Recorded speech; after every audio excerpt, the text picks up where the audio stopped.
جب میں چچا کے گھر گئی تو فضا اور نائلہ مجھ سے بہت اچھے طریقے سے ملی۔ کھانے کا بھی بہت اچھا اہتمام کیا ہوا تھا۔ کھانا کھانے کے بعد کچھ دیر تو وہ بچپن کی باتیں کرتی رہیں۔ تم تو جب بھی لاہور آتی تھیں زیادہ وقت اپنے ماموں کے گھر ہی گزارتی تھیں۔ ہم لوگ تو تمہاری منت سماجت کرتے رہ جاتے تھے، لیکن مجال ہے جو کبھی تم نے ہمارے گھر رہنے کو ترجیح دی ہو۔ نائلہ نے ہی یہ بات کہی۔ میں نے کہا نہیں، ایسی تو کوئی بات نہیں ہے۔ ہاں بھائی، ہمارے چھوٹے سے گھر میں کہاں اس کا دل لگنا تھا۔ اپنے ماموں کے بنگلے میں اس کے لیے زیادہ آسائشیں تھیں۔ یہ بات فضا نے کہی۔ میں نے کہا آپ لوگ کن باتوں کا ذکر لے کے بیٹھ گئی ہیں؟ اچھا سچ سچ بتاؤ، حذیفہ سے تمہارا چکر کب شروع ہوا تھا؟ فضا یوں بات کر رہی تھی جیسے میرا اور حذیفہ کے بیچ کوئی افیئر چلا ہو۔ ایسا کچھ نہیں ہے، ہم لوگ کزنز تھے اور کزنز کی طرح ہی رہتے تھے۔ ماموں نے میرا رشتہ مانگا، میرے والد نے منظور کر لیا۔ میری بات سن کے کہنے لگی اب جانے بھی دو، رشتہ تو ہم نے بھی تیمور بھائی کے لیے تمہارا مانگا تھا اور تایاب نے فوراً سے انکار کر دیا تھا۔ یقیناً تم نے ہی انکار کیا ہوگا، ورنہ دیکھنے میں ہمارا تیمور بھائی تمہارے اس حذیفہ سے زیادہ اسمارٹ ہے اور گڈ لکنگ بھی ہے، اور اب تو اچھا خاصا کماتا بھی ہے۔ میں نے کہا تم لوگ یہ کیا ذکر لے کے بیٹھ گئے ہو؟ کیا مجھے اس لیے بلایا تھا؟ اس بار میرا لہجہ زیادہ سخت ہوا تو وہ دونوں ہی بات کو بدل گئی۔ پھر باتوں باتوں میں چچی پوچھنے لگی اچھا وہ تمہارے گھر کا کیا ہوا جو کراچی میں ہے؟ میں نے کہا کچھ نہیں ہوا، تالا لگا ہوا ہے۔ ارے اتنے بڑے گھر کو تالا لگا کے کیوں رکھا ہے؟ کرائے پہ چڑھا دیتی، آخر مہینے کا کرایہ تمہیں مل ہی جاتا۔ یوں تو تمہارے باپ کی آدھی سے زیادہ جائیداد پہ تمہارے چچا کا حق ہے، وارث تو وہی ہے، لیکن سنا ہے کہ تمہارے باپ نے گھر تمہارے نام کر دیا تھا۔ اور یہ سچ بھی تھا۔ والدہ کے انتقال کے بعد میرے بابا نے اپنا گھر اور اپنے خریدے ہوئے پلاٹس میرے نام کر دیے تھے۔ میں نے کہا جی بابا نے زندگی میں ہی میرے نام کر دیے تھے۔ ویسے بڑے فائدے میں رہ گیا حذیفہ، نائلہ نے ٹھنڈی آہ لے کے بولا۔ ارے حذیفہ کو چھوڑو، ساری چالاکی تو اس کے ماں باپ کی ہے۔ میٹھے بول بول کے لڑکی کو اپنی انگلیوں پہ نچوا لیا۔ پتہ نہیں کیوں مجھے ان سب کی یہ باتیں بڑی عجیب لگ رہی تھیں۔ میری چچی اور ان کی دونوں بیٹیاں کمرے میں ہی میرے پاس ہی بیٹھی تھیں۔ میں نے کہا آپ لوگ پتہ نہیں کیسی باتیں کر رہے ہیں۔ میں نے سائڈ ٹیبل پہ رکھے اپنے موبائل کو پکڑا۔ میرا ارادہ تھا کہ میں زین سے کہوں کہ مجھے آ کے لے جائے، تبھی فضا نے میرا موبائل پکڑا۔ ارے جب یہاں آئی ہو تو ہم سے باتیں کرو، ہماری سنو، اپنی کہو۔ یہ کیا کہ تم یہاں رہ کے بھی فون ہی یوز کرتی رہتی ہو؟ شاید وہ زین کا نمبر دیکھ چکی تھی۔ میں نے کہا فضا میرا موبائل دو، آپ لوگوں کے گھر میں جب بھی آتی ہوں آپ لوگ ماموں اور ممانی کے خلاف ہی باتیں کرتے نظر آتے ہیں۔ چچی مسکرانے لگی۔ مجھے تو لگتا ہے اس پہ کالا جادو کر دیا ہے اس کی ممانی نے، تبھی تو ہر وقت انہی کا کلمہ پڑھتی رہتی ہے۔ ارے تمہیں ہم نظر نہیں آتے کیا؟ بتاؤ، اپنی ساری جائیداد کے پیپر تو لے کے آئی ہو نا ساتھ، یا وہ بھی ممانی کو پکڑا کے آ گئی ہو؟ میری چچی کا لہجہ تھوڑا بلند ہوا تھا۔ نائلہ کہنے لگی ارے امی مجھے تو لگتا ہے اس نے وہ بھی اپنی ممانی کو ہی پکڑا دیے ہوں گے۔ خیر ہم بھی اپنا حق لینا جانتے ہیں، تایا ابا کی ساری جائیداد کی یہ اکیلی مالک تھوڑی ہے، ہمارے باپ کا بھی حق بنتا تھا، جو کہ اس کے ماموں اور ممانی نے بڑی چالاکی سے اس کے نام کروا دیا۔ پتہ جو تھا کہ ان کے بیٹے سے اس کی منگنی ہو چکی ہے، شادی کے بعد خود ہی سب کچھ اسی کے نام کروا لیں گے۔ میں نے کہا کتنی سطحی سوچ ہے آپ لوگوں کی، انہیں کیا ضرورت ہے، ان کے پاس خود اتنا کچھ ہے۔ دوسری بات یہ کہ حذیفہ خود اچھا خاصا کما رہا ہے، ان کے گھر میں کسی چیز کی کوئی کمی نہیں ہے، اور آج تک انہوں نے میرے گھر اور پلاٹ کا کبھی ذکر تک نہیں کیا۔ یہ تک نہیں پوچھا کہ میرے باپ نے میرے نام کیا کیا ہے، اور نہ ہی کاغذات مجھ سے لیے ہیں، وہ میرے پاس ہی ہیں، میرے بینک کے لاکر میں ہے، یہاں تک کہ میری ماں کا زیور بھی۔ یہ سن کے میری چچی کی آنکھیں پھیلیں۔ تبھی کمرے میں تیمور اور چچا بھی آ گئے۔ سن رہے ہو تم اپنی بھتیجی کی باتیں؟ ارے سب کچھ اس نے اپنے لاکر میں سنبھال کے رکھا ہوا ہے۔ میں نے کہا فضا میرا فون دو۔ پتہ نہیں کیوں مجھے گھبراہٹ اور بے چینی ہونے لگی، لیکن فضا نے موبائل اچھالا اور تیمور نے کیچ کر کے اپنی جیب میں رکھ لیا۔ پھر چچا میرے پاس آئے۔ دیکھو لڑکی، جو کچھ تمہارے باپ کا تھا اس میں میرا بھی حصہ اور حق بنتا تھا۔ اگر وہ سب کچھ تم مجھے شرافت سے دے دو تو ہم تمہیں یہاں سے جانے دیں گے۔ لاؤ تیمور، پاور آف اٹارنی کے پیپر دو۔ یہ کیا بات کریں بابا، آپ نے مجھ سے وعدہ کیا تھا کہ آپ میرا اس سے نکاح کروائیں گے۔ یہ سن کے میرے تو ہوش اڑے۔ ہاں، نکاح خواہ کو بھی میں نے بلوا لیا ہے۔ دیکھو لڑکی، نکاح خواہ کے سامنے زیادہ زبان چلانے کی کوشش مت کرنا۔ چلو یہاں انگوٹھا لگاؤ۔ میں نے وہ پاور آف اٹارنی کا پیپر پھاڑ کے پھینک دیا۔ مجھے کوئی نکاح نہیں کرنا۔ میں فوراً سے کھڑی ہو گئی۔ میرا موبائل مجھے دے دو، مجھے میرے ماموں کے گھر جانا ہے۔ تبھی نائلہ نے زور سے میرا بازو پکڑا۔ ارے ایسے کیسے جانا ہے؟ تیمور کہنے لگا، مجھے نہیں لگتا کہ یہ شرافت سے نکاح کرے گی۔ میں کسی سے نکاح نہیں کروں گی۔ آپ لوگ میرے ساتھ زبردستی نہیں کر سکتے۔ یہ کیا کر رہے ہیں آپ لوگ؟ جا فضا، جا وہ شربت لے کے آ۔ یہ سنتے ہی فضا کمرے سے باہر چلی گئی۔ میں نے اپنا آپ نائلہ سے چھڑوا لیا تھا۔ پیچھے ہٹے، مجھے یہاں نہیں رہنا۔ لیکن تیمور میرا بازو پکڑ کے مجھے بیڈ پہ پھینک چکا تھا۔ زیادہ شور مچانے کی کوشش کی تو یاد رکھنا، کسی کو منہ دکھانے کے قابل نہیں چھوڑوں گا تمہیں۔ میں دل ہی دل میں دعائیں کر رہی تھی کہ کاش زین آ جائے۔ تبھی فضا کمرے میں آئی۔ اس کے ہاتھ میں آدھا گلاس اورنج جوس تھا اور وہ چمچ سے ہلا رہی تھی۔ چلو زبردستی پلاؤ اسے۔ میں نے کہا مجھے نہیں پینا۔ کیا ہے یہ؟ ایک بازو میرا نائلہ نے پکڑا اور دوسرا تیمور نے، اور فضا نے زبردستی وہ جوس مجھے پلانا شروع کر دیا، جسے پیتے ہی مجھے چکر سے آنے لگے۔ تبھی نائلہ کا شوہر اندر آیا۔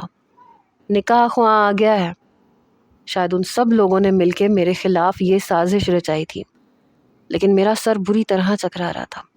میں پوری طرح نہ تو حواسوں میں تھی اور نہ ہی بے ہوشی میں۔ تبھی میری چچی نے اپنے ہاتھ سے میرے جبڑوں کو دبایا۔ اگر مولانا صاحب کے سامنے تم نے کوئی بھی زبان کھولی تو دیکھنا کیا کرتی ہوں میں تمہارے ساتھ۔ لیکن میں پھر بھی یہی کہہ رہی تھی کہ میں انکار کر دوں گی۔ تبھی چچی نے چچا کو آواز دی، ایسے کرو، مولانا صاحب کو باہر ہی رہنے دو، تم اور راشد اندر آ جاؤ، اس کی طرف سے گواہی تم دونوں دے دو، انگوٹھا ہم اس سے لگوا لیں گے۔ تبھی کچھ دیر کے بعد نکاح نامے کے پیپر آئے۔ میں اپنا آپ چھڑوا رہی تھی، لیکن نائلہ نے میرا بازو بہت زور سے پکڑ رکھا تھا۔ فضا نے میرے انگوٹھے پہ سیاہی لگائی اور نکاح نامے پہ میرا انگوٹھا لگانا شروع کیا۔ میں مسلسل انکار کر رہی تھی، لیکن وہ لوگ نکاح نامے کے پیپر پہ انگوٹھا لگوا کے باہر لے جا چکے تھے۔ پھر سب کے سب باہر نکل گئے۔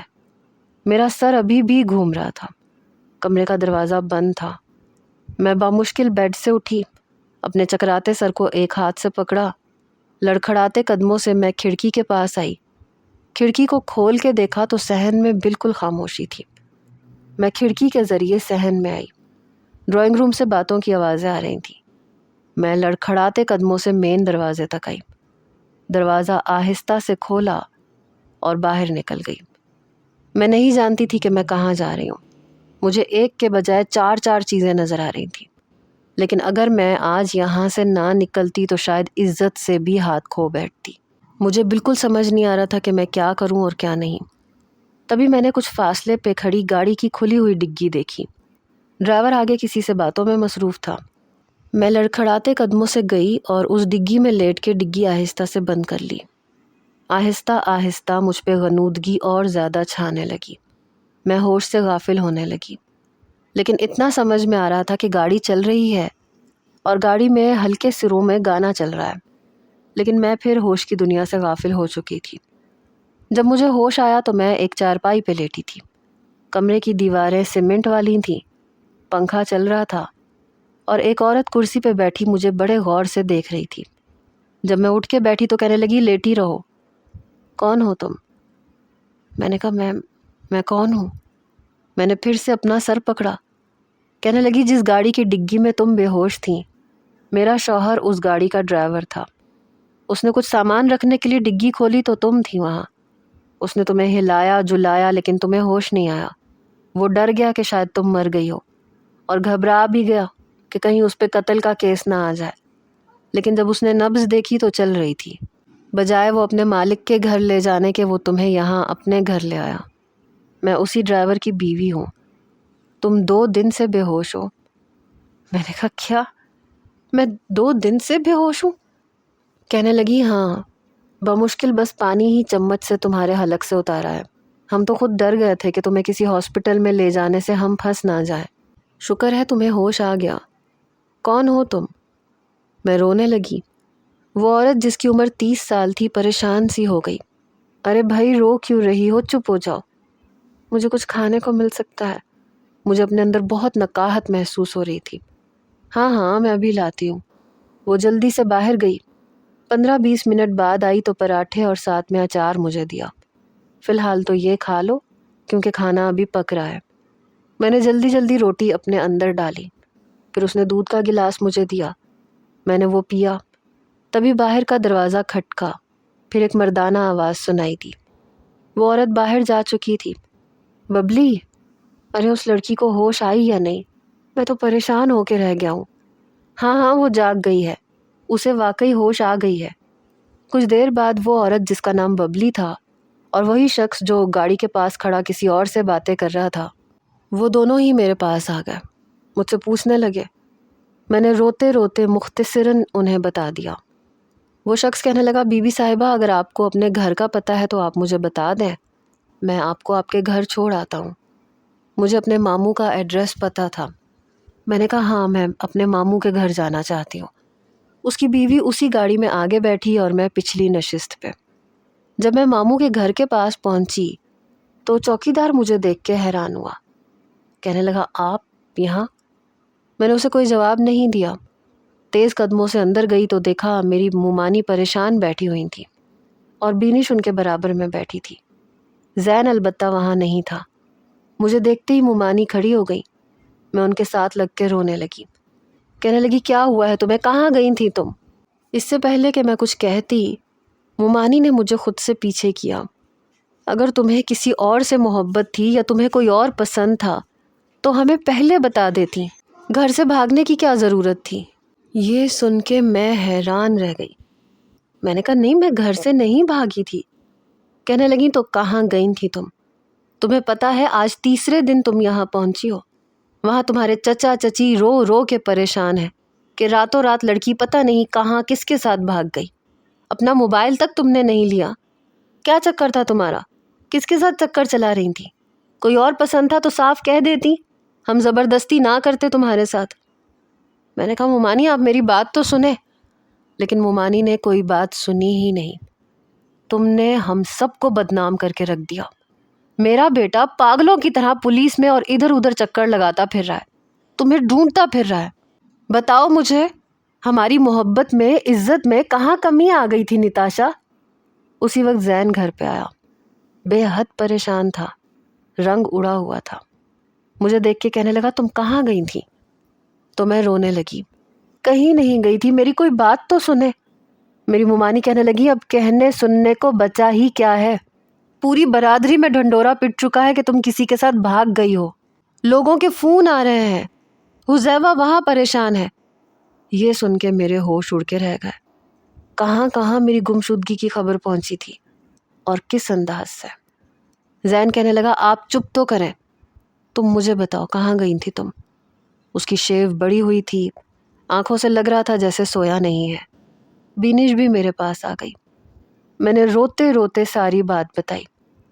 یہ سن کے میری مومانی تو وہیں صوفے پہ بیٹھ گئی۔ زین کہنے لگا تمہارے چچا اور چچی تو یوں رو رہے تھے جیسے پتہ نہیں کیا ہو گیا ہو۔ کتنے ڈرامے باز لوگ ہیں یہ، میں انہیں چھوڑوں گا نہیں۔ مومانی کہنے لگی تم جانتے ہو کہ کیا ہو گیا ہے؟ 3 دن سے یہ کہاں تھی کہاں نہیں؟ کہاں ہے وہ ڈرائیور اس کی بیوی؟ بتاؤ مجھے۔ میں نے کہا وہ شاید باہر کھڑے ہیں۔ زین کہنے لگا میں باہر سے ہی آ رہا ہوں، باہر کوئی نہیں ہے۔ شاید وہ لوگ مجھے چھوڑ کے جا چکے تھے اور میں نے بھی پلٹ کے انہیں نہیں کہا کہ آ جاؤ اندر آ جاؤ۔ میں نے کہا میں سچ کہہ رہی ہوں، میں 2 دن سے اسی ڈرائیور کے گھر پہ تھی۔ لیکن پتہ نہیں کیوں مومانی کو دیکھ کے لگ رہا تھا کہ انہیں میری بات پہ اعتبار نہیں تھا۔ کہنے لگی مجھے نہیں لگتا کہ تمہارے چچا ایسی حرکت کر سکتے ہیں۔ ارے تمہارا اپنا خون ہے، تمہارے اپنے ہیں۔ دیکھو نتاشا ہمیں سچ سچ بتاؤ۔ میں نے کہا مومانی آپ کو میری بات پہ یقین نہیں ہے؟ میں سچ کہہ رہی ہوں، میں بھلا کیوں جھوٹ بولوں گی؟ بینش کہنے لگی امی ہو سکتا ہے یہ نتاشا کی چچا چچی کی چال ہو۔ زین کہنے لگا مجھے تو وہ لوگ پہلے ہی ٹھیک نہیں لگتے تھے۔ مومانی کہنے لگی جو ہوا بہت برا ہوا، کیونکہ ان لوگوں نے جتنا اسے بدنام کر دیا ہے تم سوچ نہیں سکتے۔ بات میرے میکے تک پہنچ گئی ہے، حذیفہ تک چلی گئی ہے بات۔ پہلے تو اسے یقین نہیں آ رہا تھا، اور ایک دن سے وہ یہی کہہ رہا ہے کہ دوبارہ نتاشا آ بھی جائے تو اسے گھر میں داخل مت کیجیے گا۔ شاید بینش ماموں کو بتا چکی تھی، وہ بھی بڑے غصے سے گھر میں آئے۔ کہنے لگے یہاں کیوں آئی ہو دوبارہ منہ کالا کرنے کے بعد؟ تمہیں حذیفہ پسند نہیں تھا تو ہمیں تبھی بتا دیتی۔ زین نے انہیں وہ ساری بات بتائی جو میں نے بتائی تھی، لیکن ماموں کا موڈ بہت خراب تھا۔ میں بس روئے جا رہی تھی۔ کہنے لگے بہتر ہے کہ تم واپس کراچی چلی جاؤ، کیونکہ اگر تم سچ بھی کہہ رہی ہو تو ہماری بدنامی بہت زیادہ ہو چکی ہے۔ تمہیں یہاں رکھنے کا مطلب ہے کہ کل کو میری بیٹی پہ بھی لوگ انگلیاں اٹھائیں گے، اور مجھے ابھی بینش کا رشتہ کرنا ہے۔ میں بڑی حیرت سے اپنے ماموں کی طرف دیکھ رہی تھی۔ زین کہنے لگا بابا کیا ہو گیا آپ کو؟ کہاں جائے گی؟ وہ کون ہے اس کا؟ مجھے تو یہ تک نہیں پتا تھا کہ اس ڈرائیور کا گھر کہاں ہے، ورنہ میں انہیں لے جاتی۔ وہ کہاں کہاں سے مجھے لایا تھا میں نہیں جانتی تھی۔ اس سے پہلے کہ بینش میرے لیے کچھ کہتی، ماموں اور مومانی دونوں نے اسے ٹوک دیا، چپ کر جاؤ تم۔ اگر نتاشا سچی بھی ہے تب بھی ہم اسے اپنے گھر پہ نہیں رکھ سکتے، اور نہ ہی حذیفہ اس سے شادی کرے گا۔ میرے ماموں کمرے میں گئے اور میرے گھر کی چابی لا کے میری ہتھیلی پہ رکھ دی۔ تم یہاں سے اپنا سامان لے جا سکتی ہو۔ پھر اپنے بٹوے سے بہت سارے پیسے نکال کے دیے، چاہو تو اپنے لیے ٹکٹ کروا سکتی ہو۔ میری آنکھوں سے آنسو بہہ رہے تھے۔ زین کہنے لگا بابا یہ کہیں نہیں جائے گی، جب اس کا کوئی قصور ہی نہیں ہے تو یہ کیوں جائے گی؟ بجائے اس کا ساتھ دینے کے آپ لوگ اسے گھر سے نکال رہے ہیں۔ زین تم سمجھ کیوں نہیں رہے؟ لوگ یہ سب کچھ نہیں سنیں گے، اسے ایک بکواس اور جھوٹی کہانی سمجھیں گے۔ تمہیں اپنی بہن نظر نہیں آ رہی؟ ہم نے بینش کی شادی نہیں کرنی کیا؟ زین نے تعصب سے ماموں کی طرف دیکھا، اور اگر کل کو یہی الزام کوئی بینش پہ لگا دے تو کیا آپ اسے بھی باہر نکال دیں گے؟ مومانی کہنے لگی اپنی زبان کو لگام دو، تمہیں معاشرے میں منہ نہیں دینا، ہمیں دینا ہے، اور یہاں لوگ چٹپٹی باتوں پہ زیادہ یقین کرتے ہیں۔ جو سچائی یہ بتا رہی ہے کوئی بھی یقین نہیں کرے گا۔ میں نے کہا میں چلی جاتی ہوں یہاں سے، میں نہیں چاہتی کہ میری وجہ سے آپ لوگ مشکل میں آئے۔ اس سے پہلے کہ میں باہر جاتی زین میری کلائی پکڑ چکا تھا۔ بابا یہ کہیں نہیں جائے گی۔ میں نے کہا میرا ہاتھ چھوڑو، میں نہیں چاہتی کہ میری وجہ سے آپ لوگ مشکل میں پڑ جائیں۔ میری مومانی زین سے کہنے لگی زین نتاشا کا ہاتھ چھوڑو۔ نہیں نہیں امی، اس وقت اسے ہماری ضرورت ہے۔ میرے ماموں بھی کہنے لگے تم جانتے ہو نا اس کا گھر میں رہنے کا مطلب کیا ہے؟ آنکھوں میں تو بینش کے بھی آنسو تھے لیکن وہ چپ تھی۔ بابا یہ اس گھر سے نہیں جائے گی۔ کس حیثیت سے تم اسے روک رہے ہو؟ حذیفہ تو منع کر چکا ہے۔ ہاں تو ٹھیک ہے، پھر آپ میرا نکاح اس سے کر دیں۔ میں نے ایک دم اپنی کلائی زین کے ہاتھ سے الگ کی۔ یہ کیا کہہ رہے ہو تم؟ پاگل تو نہیں ہو گئے ہو؟ کہنے لگا کیوں، ایسا کیا کہہ دیا میں نے؟ بابا آپ مجھے بتائیں، یہی بدنامی ہے نا کہ یہ کسی کے ساتھ بھاگی تھی؟ تو کہہ دیجئے گا کہ میرے ساتھ بھاگی تھی۔ میں نے اس سے نکاح کیا ہے، میں اسے پسند کرتا تھا، اور بھائی سے بھی یہی کہہ دیجئے گا۔ اس طرح سے اگر نتاشا کی عزت بچ سکتی ہے تو وائی ناٹ؟ مومانی کہنے لگی یعنی تم خود کو بدنام کرنا چاہتے ہو؟ امی مرد کبھی بدنام نہیں ہوتا، مجھے کوئی فرق نہیں پڑے گا۔ آپ نہیں کہیں گی تو میں کہہ دوں گا کہ میرے ساتھ بھاگی تھی، میں بھگا کے لے کے گیا تھا اسے، میرا اس کے ساتھ چکر چل رہا تھا۔ سن لیا آپ لوگوں نے؟ لوگ باتیں کریں گے تو جواب میں دے دوں گا۔ لیکن میں نے انکار کر دیا۔ میں کبھی سوچ بھی نہیں سکتی تھی زین کہ تم اس طرح سے کہو گے۔ میں نے کبھی تمہارے بارے میں ایسا نہیں سوچا۔ جو کچھ میرے ساتھ ہوا ہے ٹھیک ہے، میں قسمت کا لکھا سمجھ کے قبول کر لوں گی، لیکن میں تم سے نکاح نہیں کروں گی، میں واپس کراچی چلی جاؤں گی۔ زین کہنے لگا کس کے پاس جاؤ گی؟ اکیلی لڑکی یہاں سروائیو نہیں کر سکتی، اور تم جیسی اکیلی لڑکی تو بالکل بھی نہیں کر سکتی۔ ماموں کچھ سوچ میں پڑ گئے تھے، پھر کہنے لگے میرا خیال ہے زین ٹھیک کہہ رہا ہے، اس طرح سے ساری بات زین پہ آ جائے گی. لوگ باتیں بنائیں گے لیکن اتنی بھی نہیں بنائیں گے. پھر میرے پاس آئے، میری آنکھوں سے ابھی بھی آنسو بہہ رہے تھے. کہنے لگے دیکھو بیٹا، مجھے تم سے کوئی دشمنی نہیں ہے، لیکن میں بھی ایک بیٹی کا باپ ہوں. میں نے کہا مجھے واپس کراچی جانا ہے. زین بضد تھا کہ تم اکیلی نہیں جاؤ گی. اکیلی اپنے چچا کے گھر گئی تھی تو دیکھ لیا تم نے کیا ہوا ہے کیا نہیں. انہوں نے کیا کیا تمہارے ساتھ، اور تم کراچی جانے کی بات کر رہی ہو. پتہ نہیں وہاں کون تمہارے ساتھ کیا کر گزرے، کیا کرو گی تم. مجھے نہیں لگتا تھا کہ حذیفہ میرے ساتھ ایسا کر سکتا ہے. ماموں کہنے لگے میں سادگی سے تم دونوں کا نکاح پڑھوا دیتا ہوں. میری ممانی اپنے کمرے میں جا چکی تھیں. بینش میرے پاس آئی اور مجھے اپنے کمرے میں لے گئی. میری آنکھوں سے آنسو بہہ رہے تھے. کہنے لگی چپ ہو جاؤ، ہمیں بھروسہ ہے تمہاری بات پہ. میں نے کہا لیکن شاید ممانی کو نہیں ہے. وہ کہنے لگی امی ٹھیک ہو جائیں گی.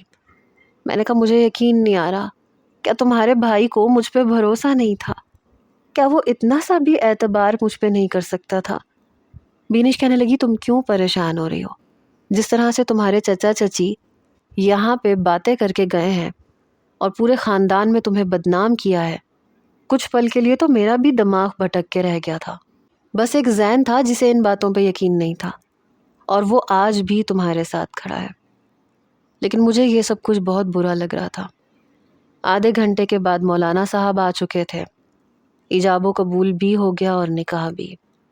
مولانا صاحب جا چکے تھے، لیکن میں بینش کے ساتھ اسی کے کمرے میں ہی رہ رہی تھی. جس طرح سے خاندان میں میری بدنامی کی خبر کو چچا چچی نے پھیلایا تھا، زین نے بھی سب سے کہنا شروع کر دیا کہ وہ میرے ساتھ بھاگی تھی، کیونکہ میں نتاشا سے محبت کرتا تھا. اس لیے میں نے اسے بھاگنے پہ مجبور کیا اور اس سے نکاح کر لیا. وہ میری بیوی ہے اور میرے گھر میں رہے گی. لوگوں نے باتیں بھی بہت کی اور زین نے ہر چیز کا الزام خود پہ لے لیا. حذیفہ نے بھی اسے بہت باتیں سنائی کہ تمہیں شرم نہیں آئی اتنا بڑا قدم اٹھاتے ہوئے، یہی سب کرنا تھا تو مجھ سے کہا ہوتا. اس نے یہی کہا کہ مجھے لگا تھا کہ آپ انکار کر دیں گے، اپنی منگیتر کو کون چھوڑتا ہے. مجھے وہ اچھی لگتی تھی اور نتاشا کو بھی میں نے مجبور کیا تھا. وہ سب کی نظروں میں برا بن رہا تھا. 20 دن تو بہت شور اٹھا اور پھر شور آہستہ آہستہ کم ہونے لگا، لیکن میں زین سے نظریں ہی نہیں ملا پاتی تھی. میں ابھی تک بینش کے ساتھ اسی کے کمرے میں رہ رہی تھی.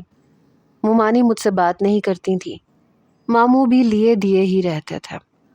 میں کھانا اپنے کمرے میں کھانے لگی، حالانکہ بینش کہتی تھی کہ باہر بیٹھا کرو، آہستہ آہستہ یہ کشیدگی ختم ہو جائے گی.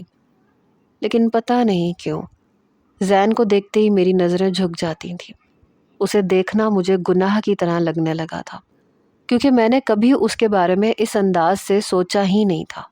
نہیں بینش پلیز مجھے کھانا یہیں لا دو. وہ کہنے لگی کب سے تم یونیورسٹی نہیں جا رہی؟ یونیورسٹی تو جایا کرو. میں نے کہا نہیں مجھے نہیں جانا، مجھے آگے نہیں پڑھنا، مجھے گھر سے باہر بھی نہیں نکلنا، کہیں نہیں جانا. بینش نے گہری سانس لی اور میرے پاس بیٹھ گئی. زین تمہارے لیے اتنا کچھ کر رہا ہے، ہر چیز کا الزام اپنے سر پہ لے چکا ہے، اور پھر بھی تم یہ کر رہی ہو. اپنے آپ کو کیوں قید کر رہی ہو؟ کیا کیا ہے تم نے؟ میں نے کہا بد سے بدنام برا ہوتا ہے، اور میں بدنام بھی ہوں اور بری بھی، اور میری وجہ سے ان کی زندگی بھی خراب ہو گئی. اس نے بھی اپنے لیے بہت سے خواب دیکھے ہوں گے، لیکن صرف میری عزت بچانے کے لیے اسے مجھ سے نکاح کرنا پڑا. عین اسی وقت دروازے پہ ہلکی سی دستک ہوئی. دروازہ کھلا تو زین تھا. کیا بات ہے، آج کھانا نہیں لگانا تم نے بینش؟ بھوک لگ رہی ہے، کھانا لگاؤ. کافی سنجیدہ لگ رہا تھا. ہاں ہاں لگا رہی ہوں. بینش باہر چلی گئی، لیکن وہ ابھی تک کمرے کے دروازے پہ کھڑا تھا. میں نے جلدی سے اپنا پورا رخ دوسری طرف موڑ لیا. تم کیا اعتکاف میں بیٹھی ہو جو کمرے سے باہر نہیں آتی؟ وہ مجھے بھوک نہیں ہے، میں نے دھیرے سے جواب دیا. کیا کہا تم نے؟ آواز نہیں آ رہی مجھے.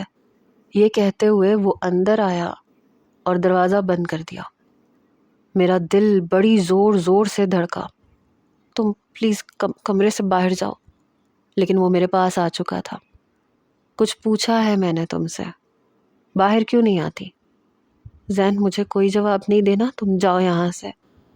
تمہیں جواب نہیں دینا تو مت دو، لیکن یہاں کمرے میں قید ہو کے بیٹھنے کی کوئی ضرورت نہیں ہے، کیونکہ تم نے ایسا بھی کچھ نہیں کیا. یہ کہہ کے اس نے میری کلائی پکڑی اور مجھے کھڑا کیا۔ چلو باہر آؤ، سب کے ساتھ کھانا کھایا کرو۔ یہ کیا کر رہے ہو؟ میرا ہاتھ چھوڑو زین، میں کہہ رہی ہوں میرا ہاتھ چھوڑو۔ لیکن تب تک وہ دروازے تک پہنچ گیا تھا۔ دروازہ کھولا اور مجھے باہر لے گیا۔ سب لوگ ڈائننگ ٹیبل پہ بیٹھے تھے اور مجھے اتنی شرمندگی ہو رہی تھی کہ بیان سے باہر تھا۔ تبھی وہ مجھے کرسی کے پاس لے گیا۔ بیٹھو یہاں پہ اور کھانا کھاؤ، یہ کہہ کے میرے برابر والی کرسی پہ بیٹھ گیا۔ میری پلیٹ میں سالن ڈال کے دیا، روٹی مجھے پکڑائی۔ چلو کھاؤ یہیں پہ، اور آج کے بعد کمرے میں بیٹھنے کی ضرورت نہیں ہے۔ ممانی کے ماتھے پہ بل پڑے ہوئے تھے۔ بڑی مشکل سے میں نے آدھی روٹی کھائی بس۔ اٹھنے لگی تو اس نے پھر سے میرا ہاتھ پکڑا۔ کھانا پورا کھاؤ، مجھے بس اتنی بھوک تھی، میرا ہاتھ چھوڑو۔ یہ میں نے بالکل دھیرے سے کہا۔ کھانا پورا کھاؤ، چلو۔ جب تک میں نے روٹی پوری نہیں کھائی اس نے میرا ہاتھ نہیں چھوڑا۔ جیسے ہی میں اٹھنے لگی تو کہنے لگا کل تیار رہنا، یونیورسٹی تم میرے ساتھ جاؤ گی۔ میں نے کہا مجھے نہیں جانا، نہ ہی مجھے آگے پڑھنا ہے۔ نتاشا میں صبح 7:30 بجے تمہارا انتظار کروں گا، تیار ہو کے کمرے سے باہر نکل آنا۔ پتہ نہیں اسے کیا ہو گیا تھا، کیوں اتنا ڈھیٹ بن گیا تھا۔ میں کمرے میں چلی گئی تو بینش کمرے میں آئی تو مسکرا رہی تھی۔ میں نے کہا تم کیوں مسکرا رہی ہو؟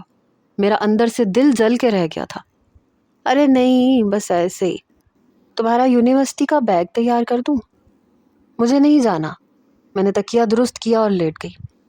دیکھو اگر زین نے تمہیں کہا ہے کہ تمہیں صبح یونیورسٹی لے کے جائے گا تو یقین جانو وہ تمہیں لے کے جائے گا۔ بہتر ہے کہ تم شرافت سے اس کے ساتھ چلی جاؤ، ورنہ تم نے ابھی تک اس کی ضد اور غصہ نہیں دیکھا۔ میرا بھائی ہے، میں اسے اچھی طریقے سے جانتی ہوں۔ میں اٹھ کے بیٹھ گئی۔ بینش اگر یہ بات یونیورسٹی میں سب کو پتہ چل جائے گی تو میں کیسے سب کا سامنا کروں گی؟ میں بے حد نروس تھی۔ کیوں؟ تم نے کیا گناہ کیا نتاشا؟ تم نے کچھ بھی نہیں کیا، اور جانتی ہو اس بات کو 2 مہینے گزر گئے ہیں۔ تمہیں پتہ ہے تمہارا کتنا حرج ہو گیا ہے، یہاں زندگی بدل کے رہ گئی۔ تمہیں میری پڑھائی کے حرج کی فکر ہے۔ میں پھر سے رونے لگی۔ کیا تمہارے دل میں ابھی بھی حذیفہ بھائی کی جگہ ہے؟ میں نے کہا پتہ نہیں، میرے دل میں شاید کچھ بھی نہیں ہے۔ مجھے ایسے لگتا ہے جیسے میں دنیا کا سامنا نہیں کر سکتی۔ بینش نے میرا ہاتھ اپنے دونوں ہاتھوں میں لیا۔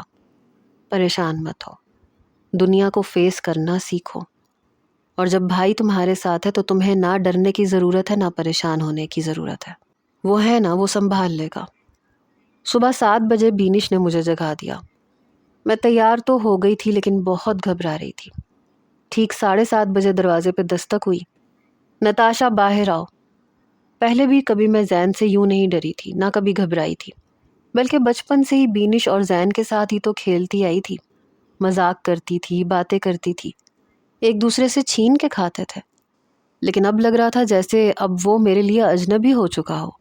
جب میں نے دروازہ کھولا اس نے مجھے تیار دیکھا تو کہنے لگا چلو۔ میں اسی کی ہمراہی میں باہر آئی۔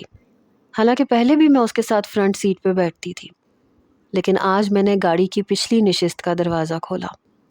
وہ جو ڈرائیونگ سیٹ کا دروازہ کھول رہا تھا وہ وہیں رک گیا۔ آگے بیٹھو۔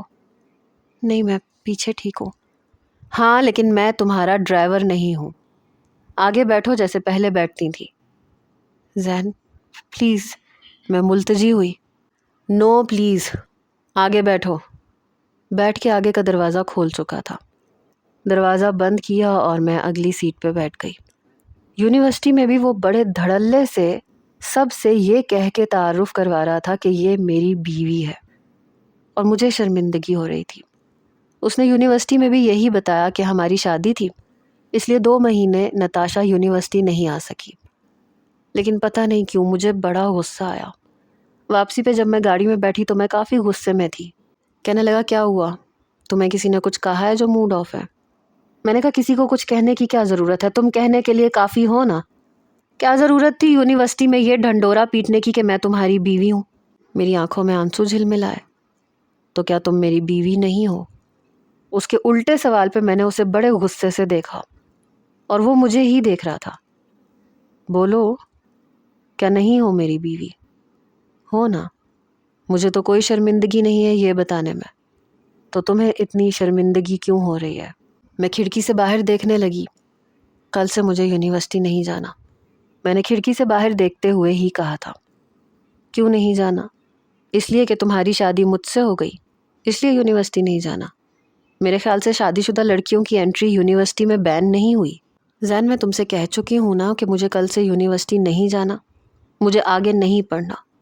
میرے سخت لہجے پہ کہنے لگا، تم آگے پڑھو گی بھی اور یونیورسٹی بھی جاؤ گی، اور اس معاملے میں تمہاری ایک بھی نہیں سنوں گا۔ میں نے اس کی طرف غصے سے دیکھا۔ تم کون ہوتے ہو میرے ساتھ زبردستی کرنے والے؟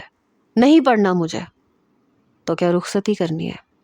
ٹھیک ہے، اگر پڑھنا نہیں ہے تو پھر میں بابا سے کہہ دیتا ہوں کہ نتاشا آگے تو پڑھنا نہیں چاہتی ہے، تو پھر او یو شٹ اپ، میں چلائی تھی کیونکہ میرا صبر شاید جواب دے گیا تھا۔ اس نے ایک دم گاڑی کو بریک لگائی، پھر میری طرف غصے سے دیکھنے لگا۔ کیا سمجھتے ہو تم؟ میں پتھر کی ہوں، انسان نہیں ہوں۔ تمہیں اندازہ ہے میرے ساتھ کیا ہوا ہے؟ یہ کہہ کے میں نے اپنا چہرہ دونوں ہاتھوں سے چھپایا اور رونے لگی۔ میری زندگی برباد ہو کے رہ گئی، میں کہاں سے کہاں پہنچ گئی۔ تمہیں لگ رہا ہے یہ سب کچھ نارمل ہے کیا؟ کیا نارمل ہے یہ سب کچھ؟ اس نے میرا ہاتھ پکڑا، میرے چہرے سے ہٹایا، پھر سامنے سے ٹیشو لیے اور میرے ہاتھ میں پکڑا دیے۔ آنسو صاف کرو اپنے۔ میں نے بڑی مشکل سے اپنے آنسوؤں پہ ضبط باندھا، اپنا چہرہ صاف کیا۔ اب ادھر دیکھو میری طرف۔ مجھے نہیں دیکھنا، جو کہنا ہے ایسے ہی کہہ دو، لیکن میں کل سے یونیورسٹی نہیں جاؤں گی اور نہ ہی میں رخصتی کروں گی۔ میں تمہارے ساتھ ایسا کچھ سوچ بھی نہیں سکتی۔ اس نے گہری سانس لی۔ اگر حذیفہ بھائی کو تمہارے ساتھ ذرا سا بھی لگاؤ ہوتا تو وہ تمہاری بات کا اعتبار کرتا ہے، دوسروں کی باتوں کو سن کے یقین نہ کرتا ہے، جیسے میں نے نہیں کیا۔ بہت احسان ہے تمہارا مجھ پہ کہ تم نے مجھ پہ شک نہیں کیا۔ چلو تم احسان سمجھ لو۔ بس ایک ہی بات کہوں گا تم سے کہ جب تم نے کچھ بھی نہیں کیا نتاشا، تو پھر دنیا کو فیس کرنے سے تمہیں ڈرنا نہیں چاہیے۔ جب میں تمہارے ساتھ ہوں تو تمہیں پریشان ہونے کی ضرورت نہیں ہے۔ یہ کہہ کے اس نے گاڑی سٹارٹ کی۔ جب میں گھر پہنچی تو ممانی لاؤنج میں ہی بیٹھی تھی۔ کہنے لگی، نتاشا یونیورسٹی کیوں گئی تھی تم؟ میں نے زین کی طرف دیکھا۔ امی میں لے کے گیا تھا اسے، پہلے ہی بہت حرج ہو گیا اس کا۔ یہ کل سے یونیورسٹی نہیں جائے گی۔ انہوں نے اپنا رخ بدل کے کہا۔ امی کیوں نہیں جائے گی؟ اس لیے کہ اب یہ تمہاری بیوی ہے اور اب اسے گھر کی ذمہ داریاں بھی سنبھالنی چاہیے۔ ویسے بھی تمہارے بابا تم دونوں کے ولیمے کے فنکشن کا سوچ رہے ہیں تاکہ تھوڑی بہت جو عزت بچی ہے اسے قائم رکھ سکیں۔ یہ سن کے میرا رنگ اڑا تھا۔ پھر زین سے کہنے لگی، اب یہ مت کہنا کہ تم ابھی رخصتی نہیں کرنا چاہتے جب تک نتاشا کی تعلیم مکمل نہیں ہو جاتی، کیونکہ جو الزام تم نے اس لڑکی کی خاطر اپنے سر پہ لیا ہے اس کے لیے یہ سب ضروری ہے۔ ہاں تو ٹھیک ہے، مجھے کوئی اعتراض نہیں ہے۔ میں اس کی شکل دیکھتی رہ گئی اور وہ سیڑھیاں چڑھتے ہوئے اوپر چلا گیا۔ کچھ دن میں یونیورسٹی نہیں گئی اور سوچ چکی تھی کہ اب جاؤں گی بھی نہیں۔ کچھ دنوں بعد ولیمے کا فنکشن تھا، لیکن جیسے ہی فنکشن ختم ہوا میں بینش کے کمرے میں جانے لگی تو ممانی نے مجھے وہیں روک دیا۔ تم وہاں نہیں جاؤ گی۔ میں نے کہا، کیوں ممانی؟ تم زین کے کمرے میں جاؤ گی؟ بینش جاؤ، اسے زین کے کمرے میں چھوڑ کے آؤ۔ اور مجھے لگ رہا تھا میرا دل دھڑکنا بھول گیا۔ بینش کہنے لگی، چلو میرے ساتھ، اور میں بینش کو دیکھ رہی تھی۔ اس نے میرا ہاتھ پکڑا اور اوپر کا زینہ چڑھنے میں میری مدد کی، پھر مجھے زین کے کمرے میں بٹھا دیا، خود بھی میرے پاس بیٹھ گئی۔ میں نے اس کا ہاتھ بہت بری طرح پکڑ رکھا تھا۔ کیا بات ہے، کیوں اتنی پریشان ہو رہی ہو؟ تمہیں کھا تھوڑی جائے گا۔ میں نے کہا، پلیز اپنا منہ بند رکھو، تم یہیں بیٹھی رہو، تم کہیں نہیں جاؤ گی۔ بینش کہنے لگی، میں کیوں نہیں جاؤں گی؟ دیکھو یہ سب کچھ ٹھیک نہیں ہے، میرا ہاتھ چھوڑو۔ لیکن میں نے اس کا ہاتھ اور زور سے پکڑ لیا۔ نہیں بینش، مجھے ڈر لگ رہا ہے، تم کہیں نہیں جاؤ گی۔ اچھا ٹھیک ہے، میں تمہارے پاس بیٹھتی ہوں، کہیں نہیں جا رہی، میرا ہاتھ تو چھوڑو۔ لیکن میں نے تب بھی اس کا ہاتھ نہیں چھوڑا۔ پتہ نہیں یہ سب کچھ کیوں ہوا میرے ساتھ۔ اچھا اب رونے مت بیٹھ جانا۔ میری بات سن کے وہ کہنے لگی، کچھ چیزیں قسمت میں لکھی ہوئی ہوتی ہیں، اسے نہ تم ٹال سکتی ہو اور نہ میں ٹال سکتی ہوں۔ اور حذیفہ بھائی سے زیادہ اچھا اور کیئرنگ ہے زین، تمہارا بہت خیال رکھے گا، بلیو می۔ حذیفہ بھائی کی خود غرضی کا اندازہ تم اس بات سے لگا لو کہ انہیں نہ تو امی اور بابا کا خیال ہے اور نہ ہم لوگوں کا، بس اپنے کریئر کی فکر ہے۔ اور زین، اسے گھر کی فکر ہے، اور ویسے بھی اس کا سیمسٹر ختم ہونے والا ہے۔ جیسے ہی ہوگا ختم وہ بابا کا بزنس سنبھال لے گا۔ اسے پاکستان چھوڑ کے اور ہمیں چھوڑ کے کہیں نہیں جانا۔ جو شخص اپنے والدین کے لیے اتنا کیئرنگ ہو سکتا ہے، سوچو وہ تمہارے لیے کتنا کیئرنگ ہوگا۔ اب میرا ہاتھ چھوڑو پلیز۔ تبھی کمرے کا دروازہ کھلا، زین اندر آیا۔ بینش کو بیٹھے ہوئے دیکھا تو کہنے لگا، کیا ہوا؟ جی نہیں بھرا تمہارا نتاشا سے باتیں کر کے؟ بڑے آرام سے بیڈ پہ بیٹھ گیا۔ ارے بھائی، یہ میرا ہاتھ چھوڑے تو میں جاؤں۔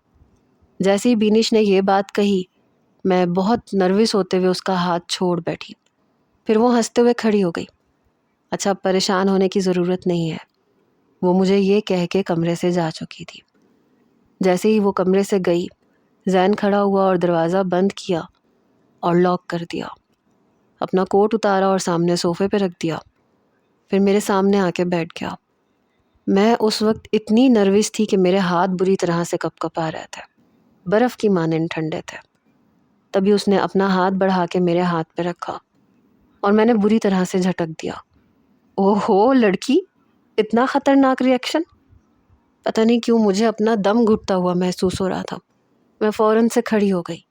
کیا بات ہے، کس چیز کی ٹینشن ہے تمہیں؟ میرا ہاتھ پکڑ کے اس نے مجھے دوبارہ سے بیڈ پہ بٹھایا۔ دیکھو، میں تمہارے ساتھ ایسا کچھ بھی نہیں کرنا چاہتا جس سے تم مجھ سے اور زیادہ خوف کھاؤ یا ڈر جاؤ۔ مجھے پتہ ہے تمہیں وقت چاہیے اور میں تمہیں وقت دوں گا، ٹھیک ہے؟ ہم بہت اچھے دوست بن کے رہیں گے۔ میں تمہیں کچھ نہیں کہوں گا، اس لیے جسٹ ریلیکس۔ اس کی بات سن کے میری گھٹن قدرے کم ہوئی۔ تم میرے ساتھ یونیورسٹی بھی جاؤ گی، تعلیم بھی مکمل کرو گی، اور رات کے کھانے کی ذمہ داری تم پہ ہے، اس لیے وہ تمہیں پکانا پڑے گا۔ اس لیے نہیں کہ میری امی نے کہا ہے، اس لیے کہ میں یہ چاہتا ہوں، کیونکہ میرا ایک دوست بینش کو پسند کرتا ہے۔ کچھ دنوں میں وہ اپنا رشتہ بینش کے لیے لانے والا ہے، اور پھر اس کی شادی بھی ہمیں جلدی کرنی ہے۔ کچھ مہینے بعد حذیفہ بھائی بھی آ جائیں گے بینش کی شادی پہ، تو ہو سکتا ہے کہ امی ان کی بھی شادی کر دیں۔ یہ سن کے برجستہ میں نے اس کی طرف دیکھا۔ اب ایسے کیا دیکھ رہی ہو؟ وہ یہاں کیوں آ رہا ہے؟ میری آنکھوں سے ٹپ ٹپ آنسو گرے، جنہیں اس نے فوراً سے صاف کیا۔ آ رہے ہیں تو آنے دو، تمہیں فرق نہیں پڑنا چاہیے۔ جب وہ آئیں تو آپ مجھے کراچی بھیج دیجیے گا، میں اپنی دوست کے گھر پہ رہ لوں گی۔ کیوں بھیج دوں؟ تم یہیں رہو گی اور میرے ساتھ رہو گی۔ نتاشا، میں اتنا برا نہیں ہوں، بلکہ مجھے لگتا ہے کہ میں برا ہوں ہی نہیں، اور نہ ہی ایسا ہوں کہ کوئی لڑکی مجھ سے محبت نہ کر سکے۔ وہ میری طرف دیکھ رہا تھا اور میں اس کی آنکھوں میں دیکھنے سے کترا رہی تھی، اور تم جیسی محبت کرنے والی لڑکی مجھ سے محبت نہ کرے یہ ممکن نہیں۔ چلو جاؤ، شاباش، چینج کر لو اور آرام سے بیڈ پہ سو جاؤ۔ میں اپنے کپڑے تبدیل کر کے آئی اور بیڈ پہ لیٹ کے سو چکی تھی۔ صبح جب میری آنکھ کھلی تو مجھے لگا جیسے میرا ہاتھ کسی کے ہاتھ میں ہے۔ میں نے کروٹ بدلی تو وہ میرے برابر میں ہی سو رہا تھا، لیکن اس نے مجھے کچھ کہا نہیں تھا، صرف میرا ہاتھ پکڑ رکھا تھا۔ جیسے ہی میں نے اپنا ہاتھ اس کے ہاتھ سے چھڑوایا تو اس کی آنکھ کھل گئی۔ دوبارہ سے میرا ہاتھ پکڑا اور اپنے سینے پہ لپیٹ لیا۔ زین، میں نے ابھی یہی کہا تھا کہ وہ بول پڑا۔ اب یہ نہ کہنا کہ میرا ہاتھ چھوڑ دو۔ ٹھیک ہے، میں بہت اچھا ہوں، لیکن اتنا بھی نہیں ہوں۔ اس کا آخری سیمسٹر کمپلیٹ ہو چکا تھا، لیکن میں ابھی بھی یونیورسٹی جا رہی تھی۔ گھر آتی تو فوراً سے فریش ہو کے گھر کے کاموں میں لگ جاتی۔ بینش کا رشتہ بھی پکا ہو چکا تھا، اور آہستہ آہستہ زین مجھ سے بے تکلف بھی ہو چکا تھا۔ کبھی صوفے پہ بیٹھا ہوتا تو میں اسے کافی پکڑاتی، تو کافی کا کپ سائڈ پہ رکھ کے میرا ہاتھ پکڑ کے اپنے ساتھ بٹھا لیتا، اپنے قریب کر لیتا۔ یہاں میرے قریب رہا کرو، کھا نہیں جاؤں گا تمہیں، کیونکہ انسانی گوشت مجھ پہ حرام ہے۔ پھر مسکرانے لگتا۔ چلو پہلا گھونٹ تم پیو کافی کا۔ آہستہ آہستہ وہ میرا اعتماد بحال کر چکا تھا۔ مجھے پڑھائی میں کوئی مشکل آتی تو میں اسی کا سر کھاتی تھی۔ توبہ ہے لڑکی، ایک تو میں آفس سے تھک ہار کے آتا ہوں، اوپر سے تم میرا دماغ چاٹتی ہو۔ مجھے اچھی طرح سمجھا کے میرے کانسیپٹس کلیئر کر کے وہ سو جاتا تھا، لیکن جب مجھے یہ پتا چلا کہ حذیفہ آ رہا ہے تو میں بے حد گھبرائی ہوئی تھی۔ تب پہلی بار وہ میرے قریب آیا اور میں اسے روک نہیں پائی۔ حذیفہ آیا لیکن میرے سامنے وہ کم ہی آتا تھا۔ آتے ہی مومانی نے اس کا رشتہ کہیں طے کر دیا۔ جیسے ہی ان دونوں کی شادی ہوئی حذیفہ واپس جا چکا تھا، کیونکہ اسے واپس سوئٹزرلینڈ میں ہی جانا تھا۔ مجھے جو لگا تھا کہ پتہ نہیں حذیفہ آئے گا تو کیا ہو جائے گا، لیکن ایسا کچھ نہیں ہوا کیونکہ ہر پل زین میرے ساتھ تھا۔ ایک بار مجھ سے کہنے لگا کہ جب مجھے پتہ چلا کہ تم غائب ہو گئی ہو تو مجھے لگا تھا کہ یہ ساری حرکت تیمور کی ہے۔ میں نے اپنے ایک دوست سے کہہ کے اسے پولیس میں پکڑوا دیا تھا، اور 2 جوتے کھانے کے بعد ہی اس نے وہ نکاح نامہ ہمارے حوالے کر دیا تھا جس میں اس نے زبردستی تم سے انگوٹھے لگوائے تھے۔ اس کی کوئی اہمیت ہی نہیں تھی، اس لیے میں نے وہ پھاڑ کے پھینک دیا تھا، اور میں اس کی شکل دیکھ رہی تھی۔ میرے کہے بنا وہ میرے راستے کے ہر کانٹے کو صاف کر چکا تھا، اور میں کتنی بے وقوف تھی۔ جب کوئی ایسا ہمدرد اور محبت کرنے والا، ساتھ دینے والا ہو تو اس کا ہاتھ پکڑ لینا چاہیے۔ اور اب میں بڑے اعتماد سے زین کا ہاتھ پکڑتی تھی، بڑے فخر سے یہ بتاتی تھی کہ میں زین کی بیوی ہوں۔